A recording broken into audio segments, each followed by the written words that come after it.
Welcome to Jain online classes. Today current affairs class. ఈరోజు వార్తల్లోని ముఖ్య అంశాలు ఏంటి అనే విషయాల్ని ఎగ్జామినేషన్ పాయింట్ ఆఫ్ వ్యూలో మనం తెలుసుకోవాల్సినటువంటి అవసరం ఎంతైనా ఉంది.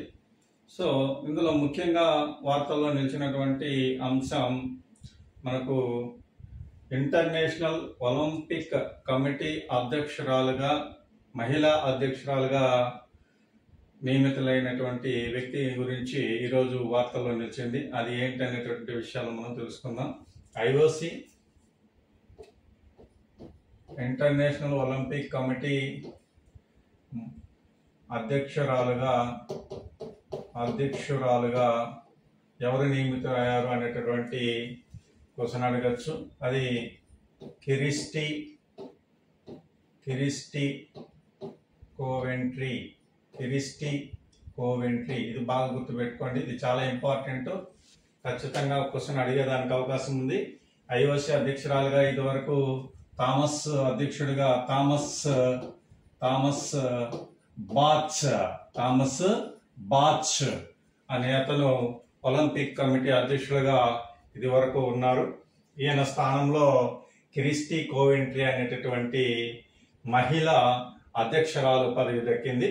సో ఇంకొక విధంగా కూడా ఏంటంటే ఐఓసికి ఇంటర్నేషనల్ ఒలింపిక్ కమిటీ మొదటి మహిళా అధ్యక్షురాలు ఘనత కూడా ఈమెకే దక్కింది. మొదటి మహిళా అధ్యక్షురాలు అనేటటువంటి ఘనత కూడా ఈమెకే దక్కింది అనే విషయాన్ని మనం ఇక్కడ గుర్తించుకోవాలి. ఈమె ఏ దేశానికి చెందినటువంటి ఈమె ఆఫ్రికన్ మహిళ, జింబాబ్వే దేశానికి చెందినటువంటి వ్యక్తి. ఈమె స్విమ్మరు. ఈమె 2004లో జరిగినటువంటి 2004 ఏథెన్స్ లో జరిగిన ఒలింపిక్స్ లోను మరియు 2008లో బీజింగ్ లో జరిగినటువంటి ఒలింపిక్స్ లో కూడా ఈమె 7 పతకాలను సాధించారు. అందులో 2 స్వర్ణాలు ఉన్నాయి, 4 రజతాలు, 1 కాంస్య పతకాన్ని ఈమె సాధించడం జరిగింది. ఈ విషయాలు కూడా మనం గుర్తించుకోవాలి. ఈమె ప్రత్యేకతల విషయాల్లో కనుక తీసుకున్నట్లయితే ఐఓసికి మొదటి మహిళా అధ్యక్షురాలని ఎవరంటే కిరిస్టీ కోవెంట్రీ అనేటువంటి విషయాన్ని ఈమె ఎవరి స్థానంలో వచ్చిందంటే థామస్ బాచ్. సో ఈ థామస్ బాచ్ ఎన్నో ఒలింపిక్ అధ్యక్షులు అంటే 9వ ఒలింపిక్ అధ్యక్షులైన ఈమె కిరిస్టీ కోవెంట్రీ అనేది 10వ ఒలింపిక్ అధ్యక్షురాలుగా నియమితులయ్యారు. 10వ ఒలింపిక్ అధ్యక్షురాలు. ఇప్పటి వరకు ఈమెతో కూడా 10 మంది ఒలింపిక్ అధ్యక్షులు ఉన్నారనే విషయాన్ని కూడా మనం ఇక్కడ గుర్తించుకోవాలి. థామస్ బాచ్ ఎన్ని సంవత్సరాలు పనిచేశారంటే 2013 నుంచి 2025 వరకు 25 మార్చి వరకు ఈయన పనిచేశారు. సుమారు 12 సంవత్సరాల కాలంలో ఈయన పని చేయడం అనేది జరిగింది.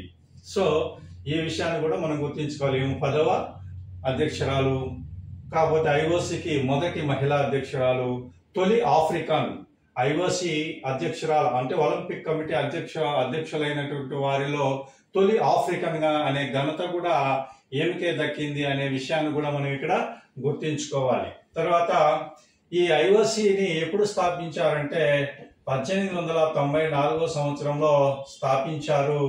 దీని యొక్క ప్రధాన భాషలు ఏంటంటే ఇంగ్లీషు, ఫ్రెంచ్ ప్రధాన భాషలు. ఇవి మీకు స్టాండర్డ్ గా అడిగేదానికి అవకాశం ఉంది కాబట్టి ఈ సందర్భంగా మనం చెప్పుకోవాల్సినటువంటి అవసరం వచ్చింది. ఇంగ్లీషు, ఫ్రెంచ్ అనేటి ప్రధాన భాషలు. దీన్ని 1894 సంవత్సరంలో స్థాపించారు. దీని హెడ్ క్వార్టర్స్ ఎక్కడుంది అంటే హెడ్ క్వార్టర్స్ లూసానే స్విట్జర్లాండ్. ఎక్కడుంది? ఇది స్విట్జర్లాండ్ లో ఉంది. సో ప్రతి 4 years కి, ప్రతి 4 సంవత్సరాలకి ఒకసారి దీనికి ఎన్నిక జరుగుతుంది అనే విషయాన్ని కూడా గుర్తుంచుకోవాలి.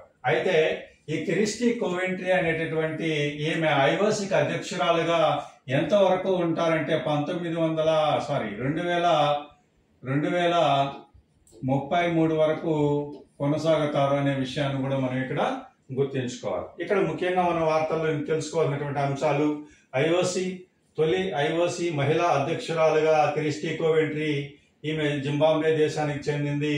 తొలి ఆఫ్రికన్ గా అధ్యక్షురాలుగా ఎన్నుకోవడం కూడా ఈమెకు ఒక ఘనత దక్కిందనే విషయాన్ని గుర్తించాం. ఈమె పూర్వీకంగా మనం ఈమె హిస్టరీ కన్నా తీసుకున్నట్లయితే ఈమె ఒక స్విమ్మరు. ఈమె 2004 ఏథెన్స్ ఒలింపిక్స్ లోను, 2008 బీజింగ్ ఒలింపిక్స్ లో 7 పథకాలను సాధించడం ఈమె ఘనత సాధించింది. అదేవిధంగా జింబాబ్వేలో ఈమె ఈ మంత్రిగా కూడా ఈమె పనిచేశారు. జింబాబ్వే గవర్నమెంట్ లో క్రీడల మంత్రిగా కూడా పనిచేయడం అనేది జరిగింది. ఈ విషయాలన్నీ కూడా గుర్తించాలి. ఈమె ఎవరి స్థానంలో వచ్చిందంటే థామస్ బాచ్ ఎన్నవ ఒలింపిక్ అధ్యక్షుడు అంటే 9వ ఒలింపిక్ అధ్యక్షుడు అని గుర్తించుకోవాలి. ఈమె 10వ ఒలింపిక్ అధ్యక్షులు. ఫస్ట్ ఒలింపిక్ అధ్యక్షులు ఎవరు అనేటటువంటి విషయాన్ని కూడా మీకు అడిగేదానికి అవకాశం ఉంది. ఈమె 10వది అయితే ఫస్ట్ ఒలింపిక్ అధ్యక్షులు ఎవరు అంటే దిమిత్రియాస్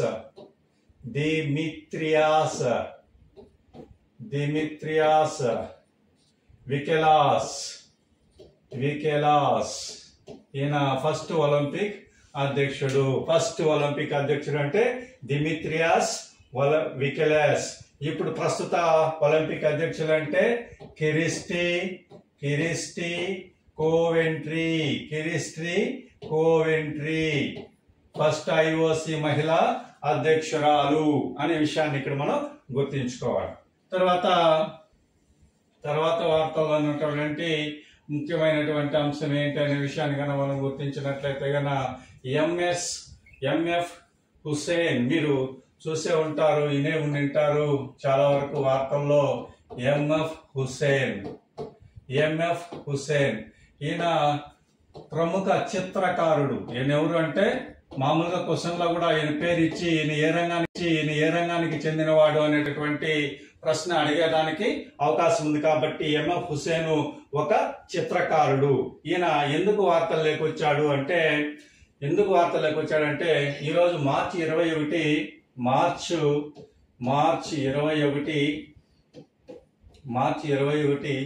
మనకు ప్రపంచ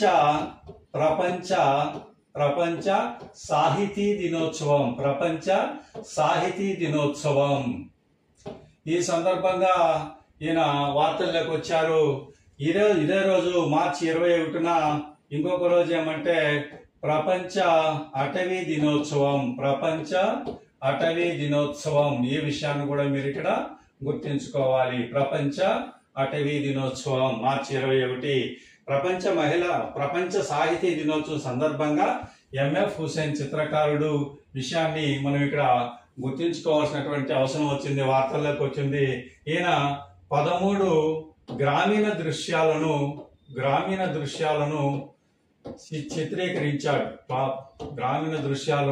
చిత్రీకరించాడు. దీన్ని గ్రామ్ మాత్ర అన్టైటిల్డ్ ఏంటంటే గ్రామ్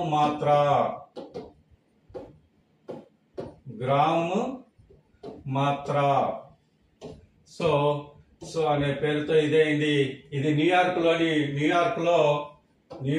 లో మార్చి 19వ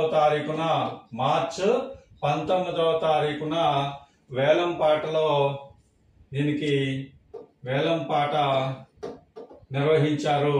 ఇది దక్షిణాసియా ఆధునిక సమకాలీన కళ పేరుతో దక్షిణాసియా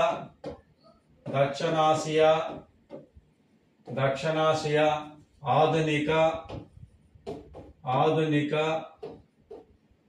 సమకాలీన కళ పేరుతో దీన్ని వేలంపాట నిర్వహించారు. ఇది $1.38 మిలియన్ ఇది దక్కించుకుంది.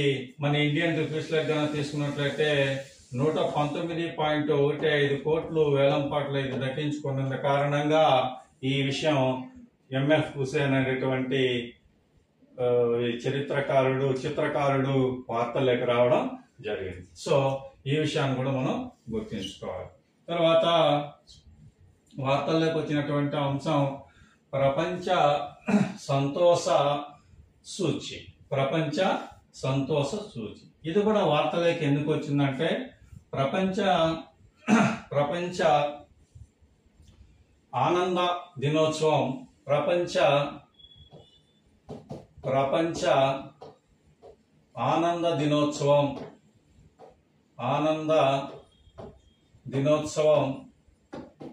మార్చ్ 20న జరుపుకుంటారు. ఈ సందర్భంగా ఇది వార్తల్లోకి వచ్చింది. సో ఇదే 2025 సంవత్సరానికి గాను 2025 సంవత్సరంలో ప్రపంచ సంతోష సూచి నివేదికను విడుదల చేశారు. ఈ సందర్భంగా ప్రపంచ సంతోష సూచి నివేదికను అందజేయడం జరిగింది. ఈ నివేదికను ఎవరు అందజేశారు? ఈ నివేదికను ఎవరు అందజేశారు అని తీసుకున్నట్లయితే మనం ముఖ్యంగా ఆక్స్ఫర్డ్ యూనివర్సిటీలోని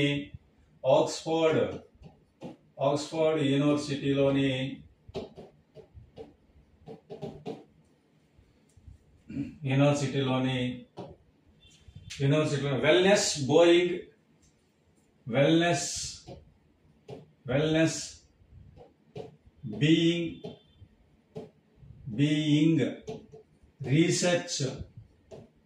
బీయింగ్ రీసెర్చ్ సెంటర్ మరియు గాలెప్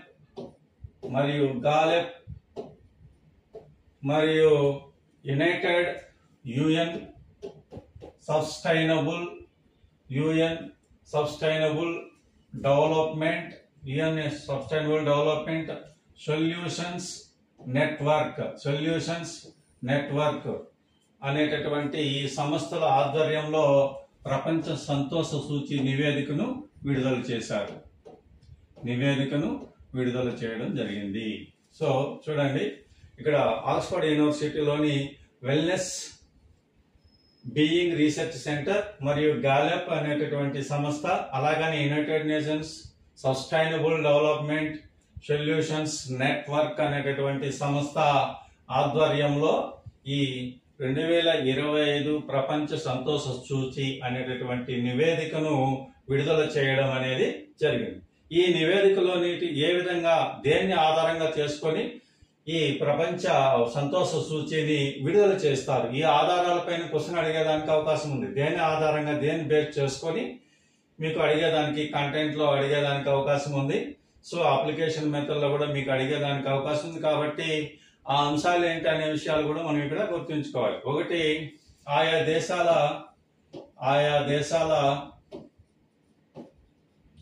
ఆదాయ వ్యయాలు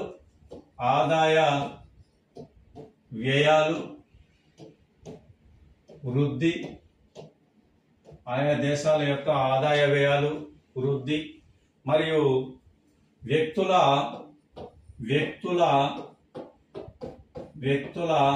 సంబంధ బాంధవ్యాలు రిలేషన్స్ సంబంధ బాంధవ్యాలు. 3, పరస్పర నమ్మకం.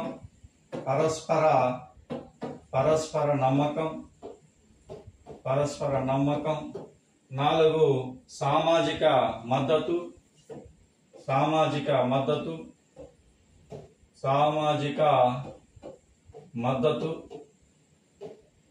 5, ఆయుర్దాయం లైఫ్ ఎక్స్పెక్టెన్సీ, ఆయుర్దాయం. అలాగనే స్వేచ్ఛ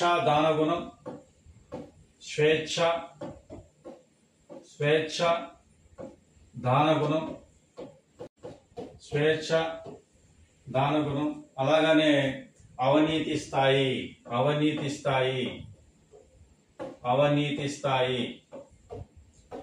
ఈ అంశాల ఆధారంగా ఈ నివేదికను విడుదల చేశారు. దేని ఆధారంగా? ఆక్స్ఫర్డ్ యూనివర్సిటీలోని వెల్నెస్ బీయింగ్ రీసెర్చ్ సెంటర్ మరియు గ్యాలప్ మరియు UN Sustainable Development Solutions Network వారు దేని ఆధారంగా ఈ ప్రపంచ సంతోష సూచిని విడుదల చేశారు అనే విషయానికి వస్తే ఒకటేమో ఆయా దేశాల ఆదాయ వ్యయాలు మరియు వృద్ధి డెవలప్మెంట్ అంటే ఏమి గ్రోత్ ఏంటి, గ్రోత్ పరంగా తలసరి ఆదాయ పరంగా కానీ జీడిపి పరంగా కానీ దీన్ని వీళ్ళు లెక్కిస్తారు. తర్వాత వ్యక్తుల సంబంధ బాంధవ్యాలు రిలేషన్స్, హ్యూమన్ రిలేషన్స్ ఎలా ఉన్నాయనేటువంటి, తర్వాత పరస్పర నమ్మకం, తర్వాత సామాజిక మద్దతు, అలాగనే ఆయుర్దాయం, స్వేచ్ఛ దాన గుణం మరియు అవినీతి స్థాయి, ఇవన్నిటిని కూడా బేరీజు వేసుకొని ఈ నివేదికని విడుదల చేయడం అనేది జరిగింది. అయితే ఈ నివేదికలోని ముఖ్య అంశాలు ఏంటి అనే విషయాలపైన కూడా మనకు ప్రశ్నలు అడిగేదానికి అవకాశం ఉంది. ఈ ప్రపంచ సంతోష సూచి నివేదికలోని ముఖ్య అంశాలు ఏంటి అనేటటువంటి విషయాలు కూడా మనం తీసుకున్నట్లయితే, ప్రపంచంలో 2025 సంవత్సరానికి గాను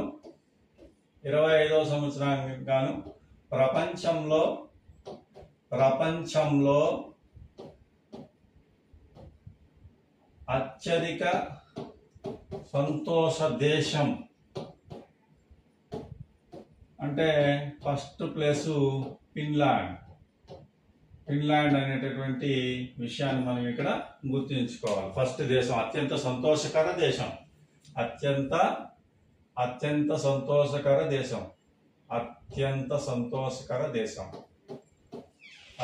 సంతోషకర దేశం ఫిన్లాండ్. ఇది ఫస్ట్ ప్లేస్, మొదటి స్థానంలో ఉంది.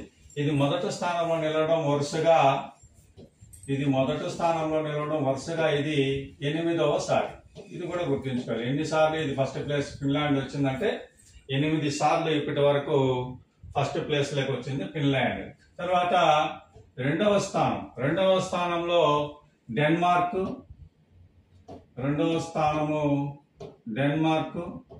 మూడవ స్థానము ఐస్లాండ్, నాలుగవ స్థానము స్వీడన్, 5 నెదర్లాండ్స్. ఈ విషయాలు కూడా మీరు ఇక్కడ గుర్తుంది. ఫస్ట్ 5 ప్లేస్లు ఏవంటే, ఫస్ట్ ప్లేస్ ఏమో ఫిన్లాండ్, రెండవదేమో డెన్మార్క్, మూడవదేమో ఐస్లాండ్, నాలుగవదేమో స్వీడన్, 5వదేమో నెదర్లాండ్స్. తర్వాత మన పొరుగు దేశాలు ఏమేమి ఉన్నాయి మనకు? ఫస్ట్ చైనా తీసుకుందాం. చైనా యొక్క స్థానం ఏంటి అని అడిగినట్లయితే 68వ స్థానం. అలాగనే నేపాల్ 92వ స్థానం. పాకిస్తాన్ 109వ స్థానం. అలాగనే శ్రీలంక 133. బంగ్లాదేశ్ 134. సో ఇవి మన పొరుగు దేశాలు. వీటి యొక్క ప్రపంచ సంతోషకర సూచీలో వాటి యొక్క స్థానాలు. వీటిపైన కూడా మీకు బిట్లు అడిగేదానికి అవకాశం ఉంది. తర్వాత ఈ ప్రపంచ సంతోషకరి సూచి దేశాల్లో ఎన్ని దేశాలు పాల్గొన్నాయంటే 147 కంట్రీస్ పాల్గొన్నాయి. అందులో చివరి స్థానం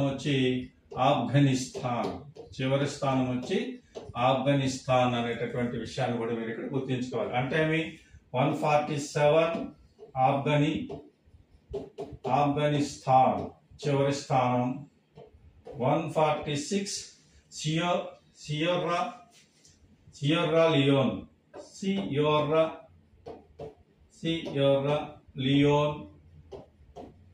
145 లెబనాన్. ఈ 3 చివరి స్థానాలను మీరు గుర్తుంచుకోవాలి. ఇందులో మీకు పరీక్షా దృక్పథంలో, పరీక్షా పాయింట్ ఆఫ్ వ్యూలో గన మీకు క్వశ్చన్ అడిగినట్లయితే 2025 సంవత్సరానికి గాను ప్రపంచ సంతోషకర సూచీలో మొదటి స్థానం పొందిన దేశమేది అని అడిగితే ఫిన్లాండ్, రెండవది డెన్మార్క్, మూడవది ఐస్లాండ్, 4 స్వీడన్, 5 నెదర్లాండ్స్. ఇవి వరుస క్రమాన్ని కూడా మీకు అడిగేదానికి అవకాశం ఉంది. చివరి 3 స్థానాలు ఏమంటే 147 ఆఫ్ఘనిస్తాన్, 146 సియర్రా లియోన్, 145 లెబనాన్ అనే విషయాన్ని కూడా మీరు ఇక్కడ గుర్తుంచుకోవాలి. తర్వాత పొరుగు దేశాలపైన కూడా క్వశ్చన్ అడిగేదానికి అవకాశం ఉంది. ఎందుకంటే మన నైబర్ కంట్రీస్ కాబట్టి నైబర్ కంట్రీస్ పైన కూడా క్వశ్చన్ అడిగేదానికి అవకాశం ఉంది. అయితే చైనా వచ్చి 68వ స్థానంలో ఉంది. నేపాల్ 92వ స్థానంలో ఉంది, పాకిస్తాన్ 109వ స్థానంలో ఉంది, శ్రీలంక 133, బంగ్లాదేశ్ 134వ స్థానంలో ఉంది, బ్రిటన్ 23వ స్థానంలో ఉంది. బ్రిటన్ 23వ స్థానం. అయితే ఈ ప్రపంచ సంతోషకర సూచీలో వరుసగా 8 సార్లు మొదటి స్థానాన్ని సాధించినటువంటి దేశం అని అడిగితే ఫిన్లాండ్ అనేటటువంటి విషయాన్ని కూడా గుర్తించుకోవాలి. అయితే ఈ సంతోషకర సూచీని ఎప్పటి నుంచి విడుదల చేస్తున్నారంటే 2012వ సంవత్సరం నుంచి ఈ సంతోషకర సూచీని విడుదల చేయడం అనేది జరుగుతుంది. సో ఈ విషయాలపైన మీకు ఖచ్చితంగా ప్రశ్న వచ్చేదానికి అవకాశం ఉంది. తర్వాత క్లాసు టుమారో కలుసుకుందాం. Thank you.